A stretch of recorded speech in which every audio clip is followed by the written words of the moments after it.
Hello, Psych2Goers. We just want to take the time to thank you for all your kind support. We're a team of dedicated, passionate, and hardworking individuals who come together every day with one goal in mind. We want to make psychology come alive for you. We are self-funded and recently launched our Patreon. If you enjoy the work we do and find it meaningful, please stick around until the end of the video for information on how to get more involved with us and all the cool rewards you can get from us. We hope you enjoy this video. Have you been going on dates and wondering whether you should start a relationship? Or maybe you just moved because you got a new job, you're going to school. Since you don't know anyone and want to build connections, you might be asking yourself, should I date and seek a relationship? Due to social norms, we may often feel pressured to date when we're single, but entering a relationship is a huge commitment. Have you been reluctant to try but not sure why? Here are 7 signs you may not be ready for a relationship. 1. You care more about finding the perfect partner instead of working on yourself. Are you constantly daydreaming about finding your Prince Charming or Cinderella? When you're walking down the streets and see many couples holding hands or listening to love songs as you're waiting for the bus, it's normal to think about who your ideal soulmate is. Love is exciting when you meet someone you share chemistry with. But relationships always require work in order to survive. Getting butterflies in your stomach isn't ultimate love.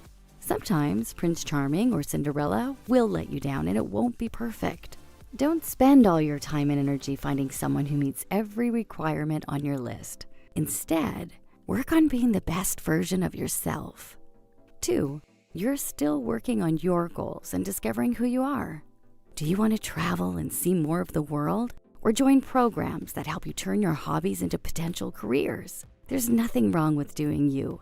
In fact, soul searching is an incredibly rewarding experience. That's when you get to reflect, form connections with great people, and do more of what makes you happy.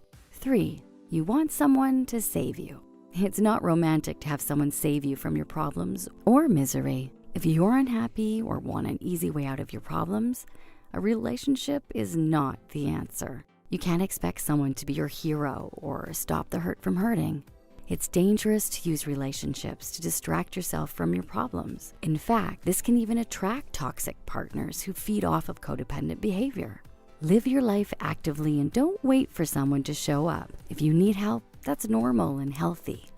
Surround yourself with supportive people who can be there for you on bad days. 4. You want to save someone else. You can't change or fix someone's damage. When you want to rescue someone from their bad habits, you will consider them more as a project instead of someone you want to be in a relationship with. Although it's possible to fall in love with someone you want to save, this doesn't create the best or healthiest relationships.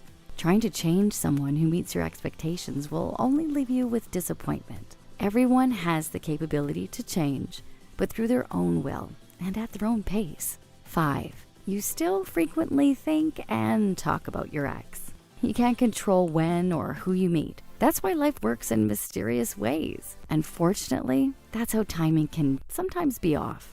Just when you think you're ready to be in a relationship with someone, they may still be recovering from heartbreak and hung up on their ex, or vice versa. If you're having a hard time recovering, check out our video, 5 ways to deal with a breakup.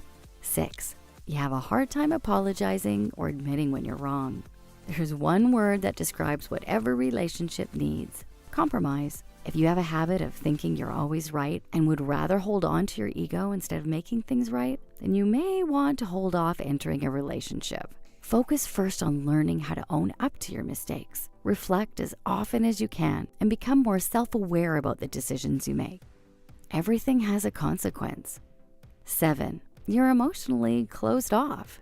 If you have a tendency to keep your walls up, then you may want to work on being vulnerable first. Practice with your friends and family or a therapist. Being in a relationship means allowing someone to see you for all that you are. It's the only way for someone to love you honestly. But if you have a habit of holding back, you must work through your fears and trust issues before committing to someone.